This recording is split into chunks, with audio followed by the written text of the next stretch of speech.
Awesome. Welcome everyone to the GUAC maintainer meeting. This meeting is being recorded, will be posted online. Reminder that participation in the meeting follows LF antitrust policy as well as open SSF code of conduct. More details can be seen on the GitHub repositories. Um, Looks like we don't have any new faces, so we can jump right into agenda. Um, I think there are two topics we say we want to discuss today. The first is on um, next a proposal, at least looking at a proposal of what's next steps for the so-called evolved Quad community. Um, and then following up on one of the more of the 1.0 conversations. Um, any other topics that folks wanna cover? Um, No, I feel that those two are already, yeah, lengthy enough. Yeah, that's right. Um, so there's this. So um, we've been talking about. Let's start with the Go community stuff. We've been talking about it for quite a bit. We had a meeting 2 weeks ago, um, discussing a little bit more about what that may look like. And then Dejan, Ben, and I got together to kind of maybe like talk a little bit more, flesh out some details as a start. Um, so through the power of AI and some tweaking, uh, uh, I've put together a kind of overview of this proposal. Would someone be able to share the screen for that proposal? Um, or I can Yeah, I try got it. and okay. Thanks, Ben.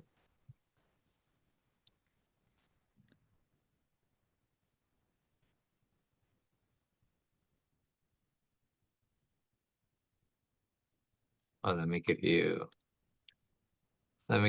edit access so we can.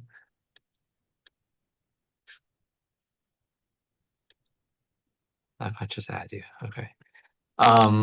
Oh wait, no. So sorry. I'm not the owner of this doc. Um, Ben. Okay, I gave you edit access now, so if you refresh, you should get it. Cool. So I think broad overview, we discussed that this will be scoped to, and again, Ben and Agent, if feel free to uh, cut in whenever. Um, the overall landscape of this is we want to create a community that fosters kind of this supply chain metadata um, problem.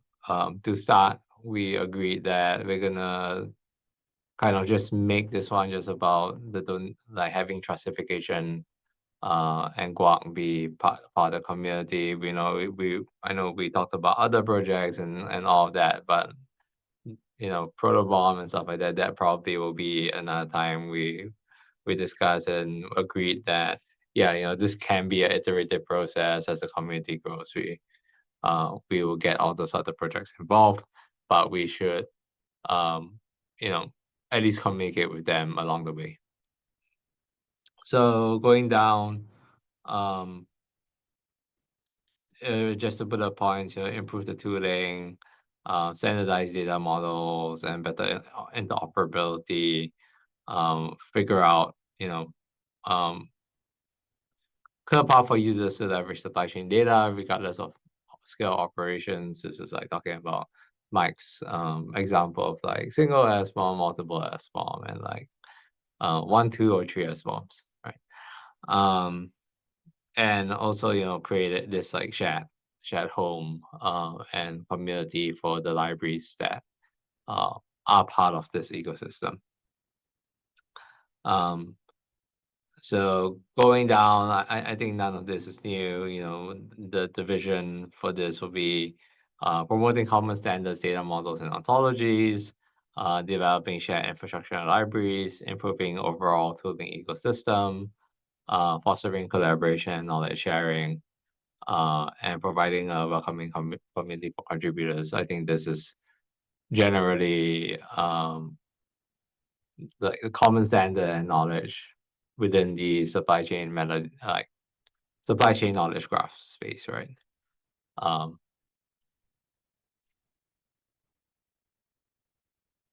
so the next section I think is where most of the meat is.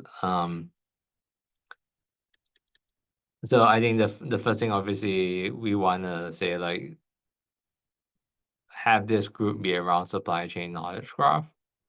Um, Again, we can probably talk more about what whether supply chain knowledge graph or like metadata consumption or supply chain metadata management. Maybe that's a better wording. Um, but just around defining this problem, um, the um, we talked about the project still being distinct. Um, that they will both be run separately still, have their own maintainers. Um, yeah. And then we will have a kind of like common governance for a couple of things. At the start, we did mention um, that one or two folks from the trustification side can be owners of the organization as well. Um, we talked about maybe at some point there being a need for like a steering committee. But I don't think it's something that we think is necessary now, and so it isn't part of this proposal. Um, yeah, so one or two representatives from Justification Project for community governance. Um, I think we talked about initial. Um, Actually, no, this is part of later on. And leveraging the GUAC name recognition, right? So I think we talked about having subdirectories for each individual project. So we'll still use the guac.sh website. We'll have to guac.sh/guac and guac.sh/trustification or trustify. Um, I think the initial going down the next section. Oh, by the way, I haven't been able to see the chats because they pop out. It's just like one small window on this Uh, thing. we're just talking Um, about an unrelated topic. Don't worry about it. okay, Uh, yeah. okay. Um, Oh yeah, let me just finish this section and then I'm about done and then we can open up the discussion. Um, I think the initial focus areas we talked about defining the ontology and creating kind of like what are different components, collectors, certifiers, some of those things. Those are like the two topics that I think we've discussed, and we may want to have those be bootstrapped at the first pieces of work that the community uh, writes about. We also talked about creating a library of shared components. These are like maybe Samba parsers and stuff like that. Maybe just have a a so-called like the awesome.md list, which is like here are all the cool projects that do all these things. And if you're using this language, you should use some of them.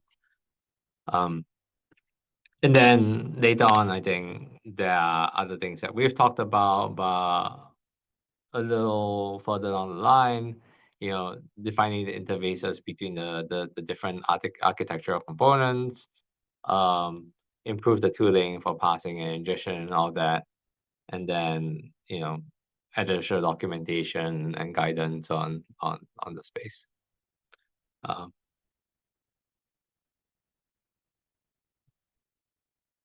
and then if you go down a little bit more, it's just the proposed next steps. These are like concrete work items that we need to do. We are doing number one now, um, presenting this to the community and open SSF working groups to do like a little roadshow. And then we have to form the working group, do the project donation stuff, um, establish the governance structure and permissions, and then start start doing things. So I know that was a lot. Do you want any comments, thoughts? Like, do you want to talk through any sections? Yeah, Santiago. So I really like this. I feel that we're lacking a little bit of the sort of like specifics, but I think that's probably because of where we're at with things. Is that, as in, for example, when I look at section 5, we have defining a common framework and architecture that I think actually really feeds into defining interfaces between component tooling, right? Yeah.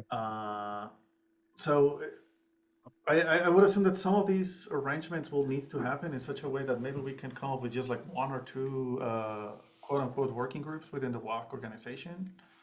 But maybe I'm just getting ahead of myself. I wonder if there's space for us to kind of combine the three lists that are at the end of the document in a way that we know which one comes when and how do they connect with each other, if this makes any sense. I think it makes sense. I'm especially with like maybe if we should add a timeline. I think it's what you're saying. Maybe like concrete, like these are the projects that will happen. Right. So that's why. So for example, when I was looking at the dependencies of all of these things, I'm like, okay, if we start by defining a common framework and architecture, a broader sense, this could also be useful to present it as the sort of like central proposal to the OpenSSF and kind of like oil things up for the donation.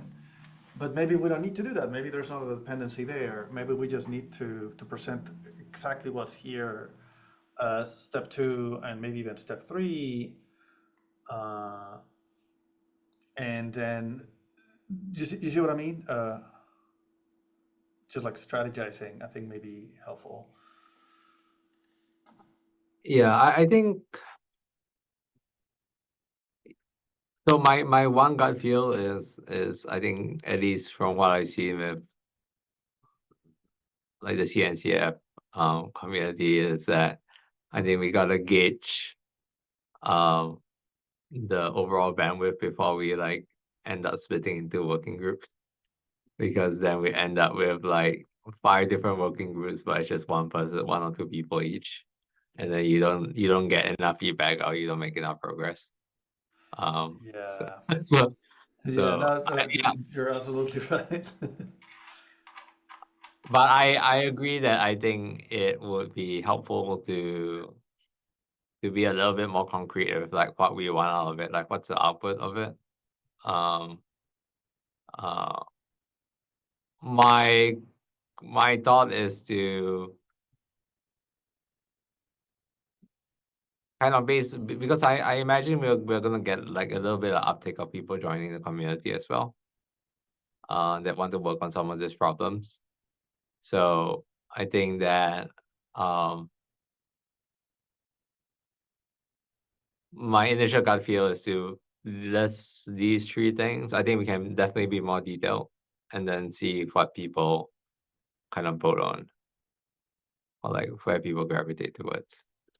Um, or we can just pick one and then go for it.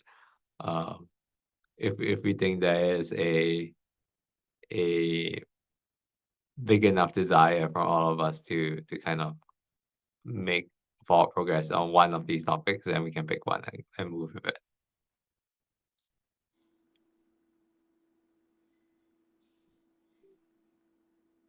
Yeah, I kind of fall within the wait and see. Sorry, Mike.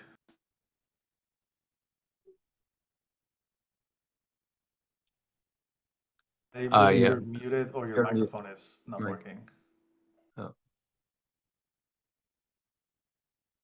All right. For some reason, it decided to choose my MacBook mic, but whatever. So one of the things I think, so if we are talking about like prioritization and which of these things are with the things that we're focusing on, I think just tying it back to like I think one of the challenges we had earlier on was tying it back to what users actually are asking for right this second. And I think we still need to obviously think about the long-term vision, but I think one of the challenges we've had has been tying that long-term like ontology back to like what consumers need right this second, what users need right this second. Because I think one of the things as it turns out is a lot of users are just like, oh, I don't have 1,000 SBOMs, I have 20. Great. You don't need to spin up any database if you have like just like 20 SBOMs.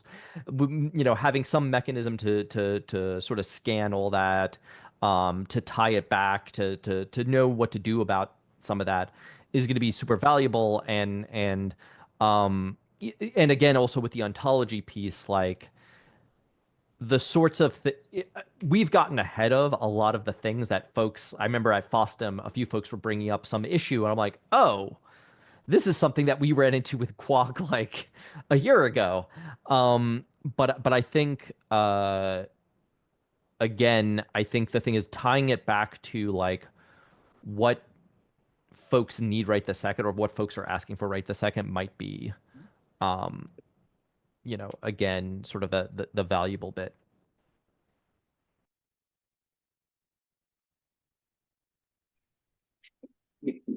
Just to add on that, I agree. Like I would keep like governments as simple as possible until we need it. Just not to use like a lot of resources on that kind of stuff, and then yeah, focus it. Yeah, maybe be task orientated. Like yeah, figure out where we are with the both projects. What's the next one or few tasks that as Mike said, like are important to users or are important for us to get us to the next step, deliver those, rinse and repeat, right?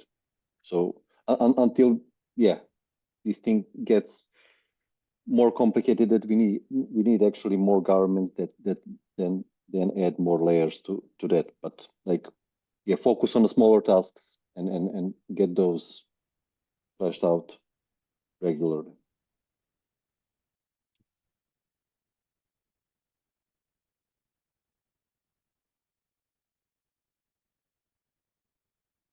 I had a note to add in something like a little bit on the philosophy on governance uh, for the community notes.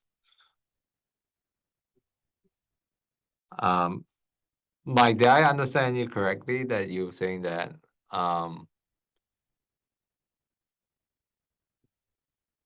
that you were like +1 on let's focus on the data model and ontology, but then specifically mapping it to certain user journeys.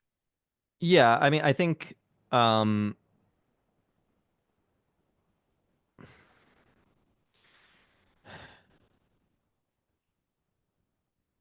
I think the first two I still feel like are really tightly linked. I mean, when it comes to a lot of this, I think it's a lot easier when you kind of go back to what is somebody actually trying to do. And I think with so the thing I okay, so the way I think about it, right, is as a developer, right, let's say, what do I care about SBOMs? Well, if I'm just thinking about day-to-day development, I don't. I don't care about SBOMs whatsoever. What I care about is, am I doing something in the code I'm writing, in the stuff I'm developing, that turns out that it's going to cause me a headache later? I want to know, I want to have an answer right now, whether that headache is a compliance headache, whether it's a maintenance headache, whatever. So as a good example, in something I was writing for OpenSSF, I was asking some folks like, "Hey, what do you use for Go testing?" Everybody's like, "Oh, we use Testify." Well, one of the things we discovered recently in our own platform was Testify includes a couple of libraries that have not been updated in 7 years. And again, that's not necessarily a bad thing, but like, had I known, I might not have actually used Testify because I'm like, using this thing that hasn't been updated in 7 years, and somebody opened up, an issue 3 years ago saying, hey, or 4 years ago at this point, saying, hey, should we move off of Testify or not Testify? Should we move off of? I think it's essentially a library that pretty prints deeply nested things. Um, and hey, should we move off of this to this other library that's better maintained? And people are like, maybe, yeah, I don't know. And then nothing ever got done with it. And that sort of thing, I think, is something I think about when kind of going through these sorts of things is like, hey, what do I want to know? Well, I want to know with this dependency I just pulled in, am I like going to run into a headache because it has a ton of vulnerabilities? No, with Testify, I'm talking about there's literally a testing tool called Testify from Go. Okay, okay. Yeah, Glad to know. yeah, it's like it provides some like syntactic sugar around certain ways to test in Go that a lot of folks really like. So people are like, I actually like it better than Go's built-in testing. Um, but anyway, as it turns out, hey, there's some things that are in there that are potentially concerning. I want to know if I'm about to include this random library, in anything I'm doing, like, are there vulnerabilities? Are there this? Is there that? Um, and being able to sort of answer those sorts of questions are kind of the thing I think about as a developer. Now, if I take that hat off and I put more of the security engineer or compliance hat on, I should say, oh, I care about like somebody gave me an SBOM. Does it check all the boxes? Right. So I think just tying it back to that user journey then says, hey, how do we do that with the ontology? Because I think the other thing I want us to avoid, and I'm willing to go on record with this, just to be clear, I know this is recorded meeting.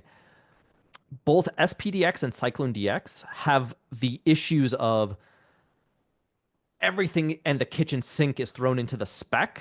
And I kind of don't want that in whatever ontology we're building. I'd much rather have the ability to have extensions, right? And say, hey, here's a whole suite of things that's not our current concern. If it's your concern, great. Throw that into an extension. That sort of thing I would much rather have than us, again, I think, tie in too much. That I hope Yeah, that made sense. I think I agree. I think we also, I think you mentioned briefly last week that like, oh, we have a second chance to kind of realize that there were all these other use cases that we may not be thinking of, but with like the data model should be able to support that. But I don't, it sounds like you're potentially saying that our first piece of work should be user journey documentation. Does that make sense? Yeah, even if the user, it's not even necessarily user journey. Well, yeah. So I think it starts off with user journey documentation of, and we pick, I don't know, one, like, like for example, hey, Nisha constantly pings us about stuff. Now, obviously, some of the stuff that Nisha asks for are kind of like full-fledged solutions, but I think like, I think about Ria from what was it, HPE. She was asking like, this license stuff is like really important to me. Figure out one or two of those and kind of like really tease it out as much as we can. And maybe it could also be some of the other folks who are building out stuff with like bomb CTL and some of the other stuff of like, hey, why do you want to modify your S bombs? And some of their reason is actually pretty important. It's like, hey, we have S bombs that we use internally that include additional metadata about what team is doing what in this SBOM because it makes it very easy for us to distribute that to the other teams. But when we give it to one of our customers, we want to strip all that data out because it's irrelevant and also internal to us. Oh, is that something we want to take care of? I think probably not, but like for our particular use case, but I think talking to a few folks is probably the first step.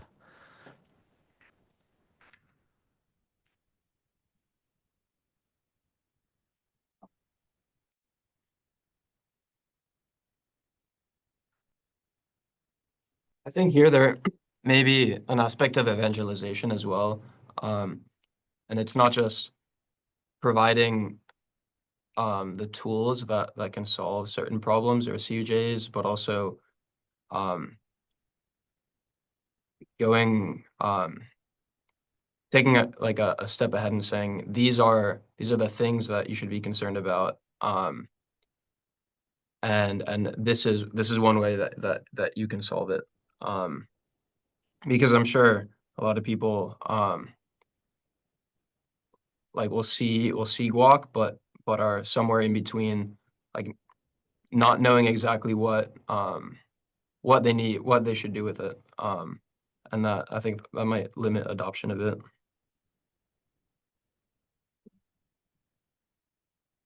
Can you repeat that one more time? Yeah, so instead of, I think, just providing the tools or documenting the tools that can solve certain problems, I think there can be a little bit of a shift to saying these are the things that as a certain user that you should be concerned about. For example, in your example about like taking on the Trustify dependency, like adding these as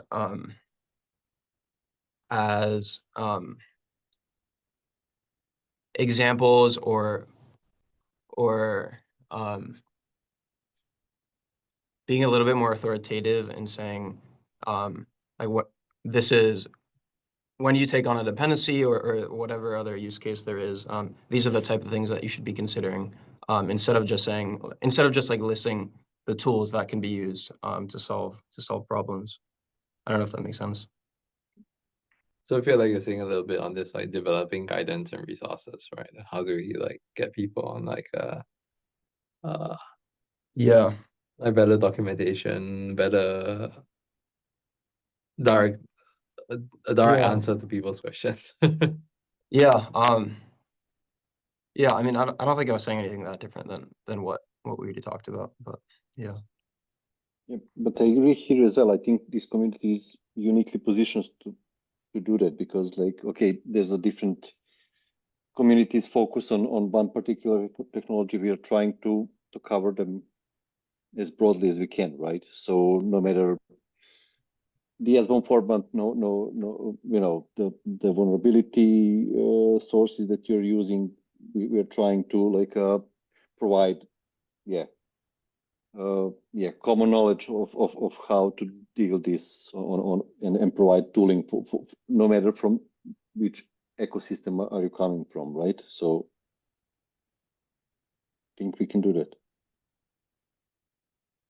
So it sounds like documenting the user journey and then using that to then kind of like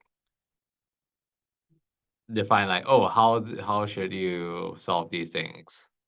And then figuring out like then the interoperability story of that. At a conceptual level, right? Not on a implementation level, then we can map Trustify and GUAC to like the different like, oh, here's all the components of Trustify and how it maps onto the framework and architecture. We do the same thing with GUAC, and then maybe we find like we have a couple gaps, right? And then some projects come and join in, like the single S-form tool use case, right? maybe someone else comes in and fills that gap. Then we can kind of develop that. Oh, if you're looking for this user journey, you need these components, and then these tools are the ones that provide it. Right.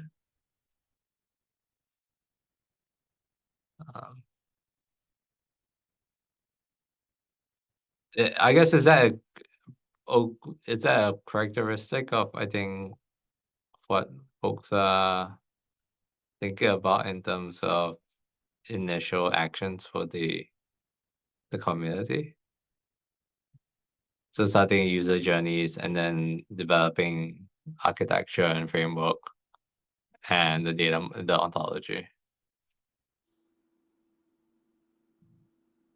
This makes sense to me. Yeah. So step one.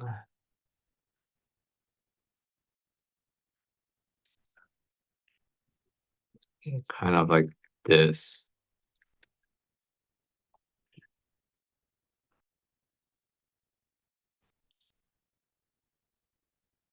And then maybe moving this. This can be concurrent if we want it to be.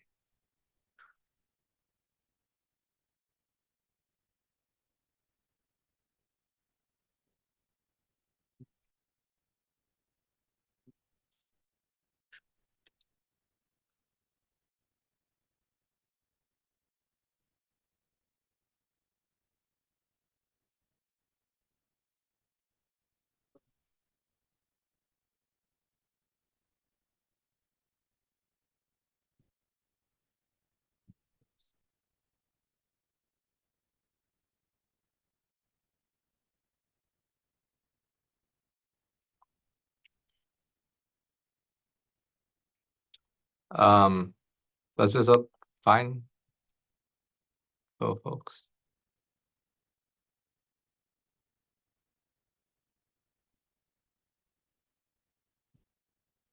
Okay. Any other aspects of the proposal that we have questions or discussions on?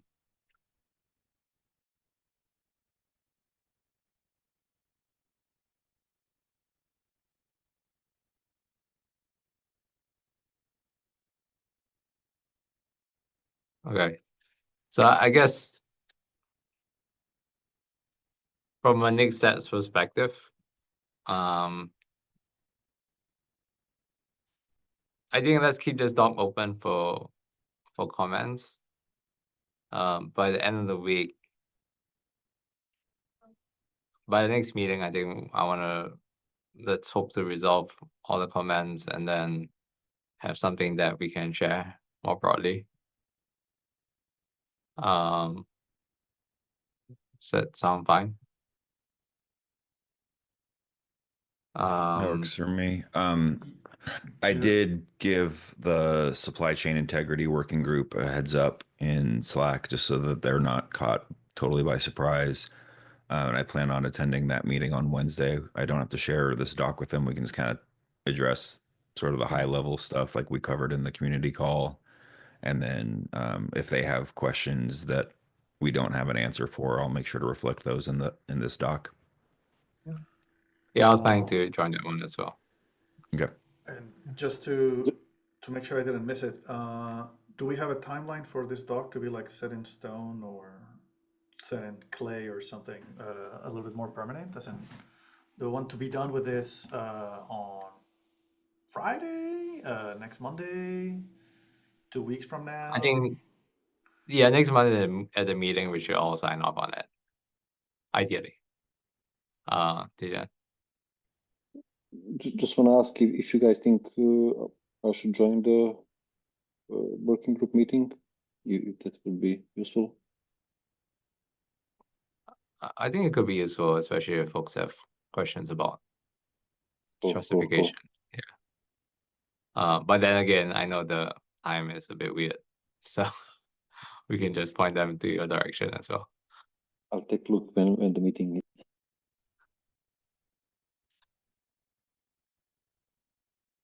Okay, and then I think we can start with the legal project stuff.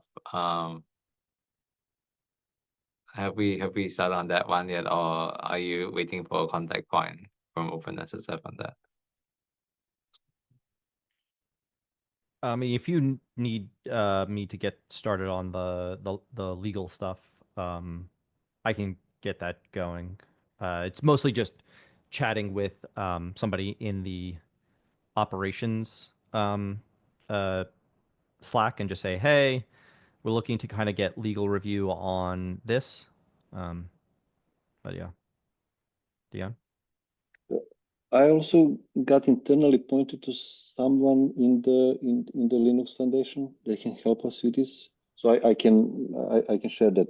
I will need to find it in the emails and send to you guys. So Yeah. I mean, technically, we don't need to do this, but I think it's probably still worth it for us to do it just to make sure, given that it is like a sizable shift, you know, because technically it's like, well, it's our responsibility to make sure. And it's like, well, okay, then in that case, can we just have LF help us here? Yeah, I do think because there's potential, trademarks stuff that would need to be handed over. Like we do need them involved for that aspect Yeah. at least. But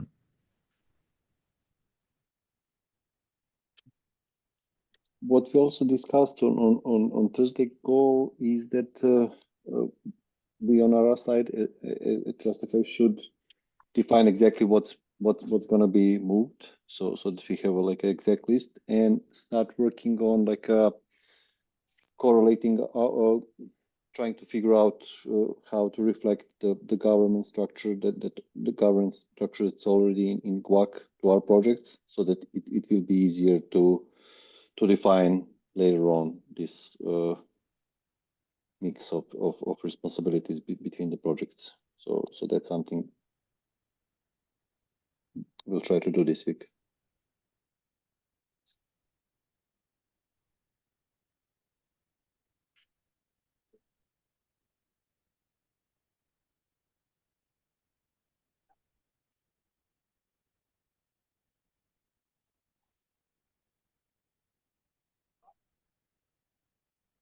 Cool. I think that's about it for this end. That's already 40 minutes, but Ben, do you wanna talk about the 1.0 doc that you wrote? yep. Let me come on, Zoom, move this out of the way so I can get to my tabs. So I put together sort of a general look at, it's basically what 1.0 means. So this, the idea behind this doc is just kind of help us make sure we're getting the messaging correct. And, if as we work with like OpenSSF marketing to, announce the 1.0 and stuff, that they get the right information as well. So this first part is basically just copy pasted with some slight condensing and rearranging of what we talked about last week in the community meeting and in the maintainers meeting with, what we consider stable, and then other things. Like I didn't fully list out all the things that aren't stable, but just pointed out a couple of things that exist, but we're still considering them experimental.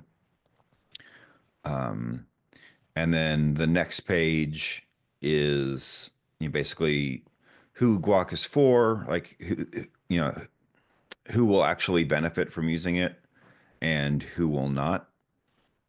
So this is the part that probably needs a little more refinement. But I kind of tried to focus it on the fact that you need to be comfortable running it yourself. You can comfortable writing your own queries against it, things like that, and you have a lot of SBOMs, not just like two.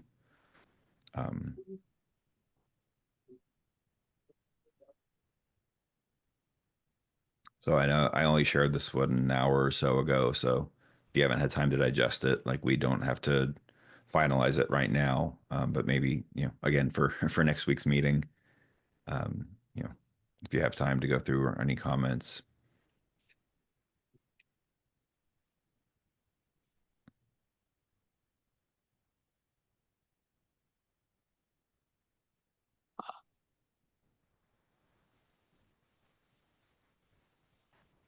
This may be more of a nit than a comment, but Okay. I think just like who GUAC is for, I think we were specifically saying who GUAC 1.1.0 is for.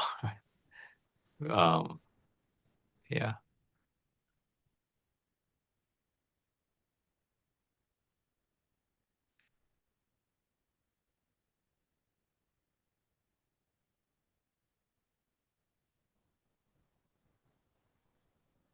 Are we going to say more stuff about I don't know how we're excited?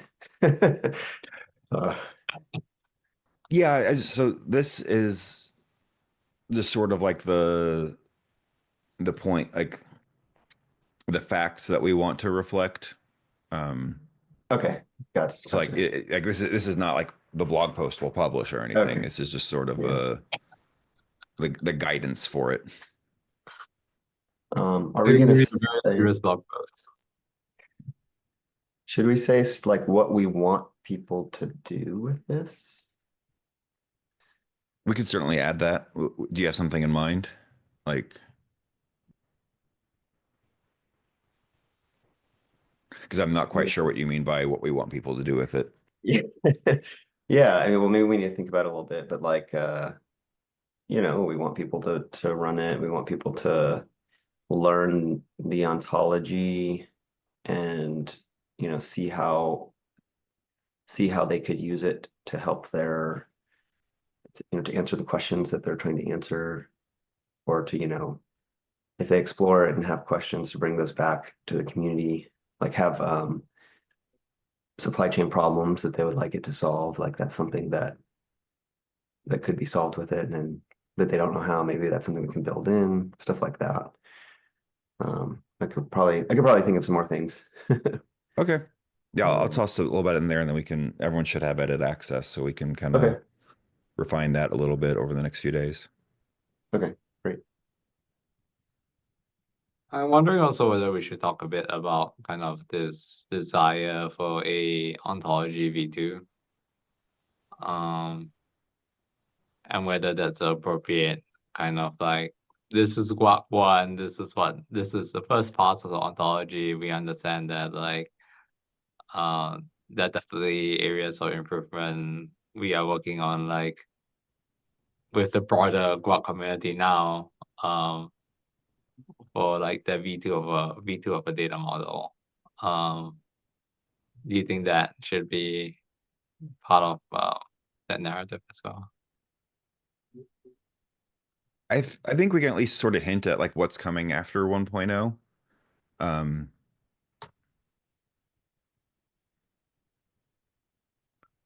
Like we don't necessarily have to talk about it a lot, but to sort of set the, you know, kind of set some excitement for, hey, it's not, you know, 1.0 doesn't mean it's done and we're just going to do bug fixes from here on out. Like there is, you know, there are plans to make it better.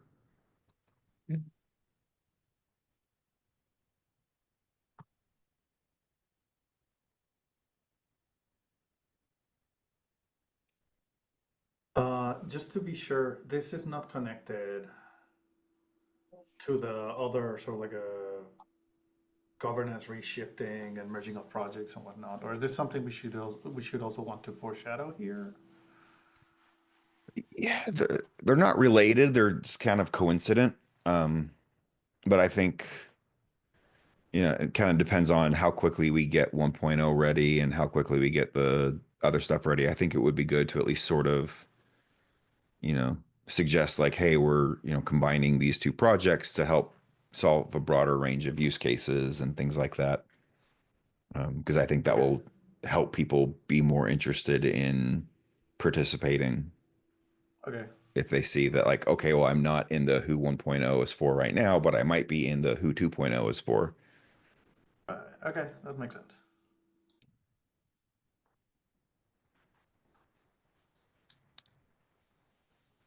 One thing I think we'll want to do before we actually cut a 1.0 release is go through the docs and make sure we have at least some amount of documentation for all of the things that are considered stable. And then, you know, some entries where we can of things that aren't, that clearly say this is experimental. So like I'm happy to go through and work on that. I guess for me, the question is, what sort of timeline are we looking at for actually, you know, tagging 1.0? Just that I can, you know, schedule the work appropriately.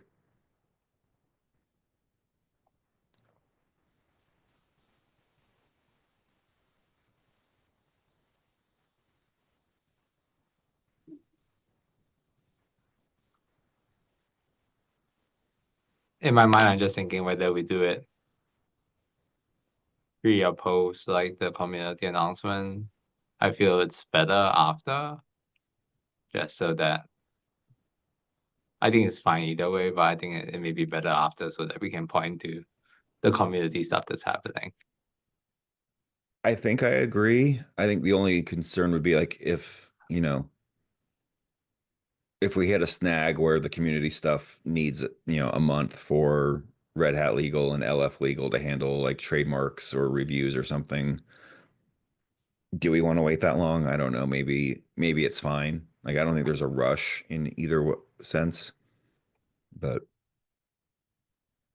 we can definitely like kind of start getting things like all the documentation and stuff in place and say like in a couple weeks, and then we can kind of see where we stand in terms of is the community stuff ready to at least announce at a general level or not. So do you want to set like a month then? About a month from now. Yeah, that sounds pretty reasonable to me.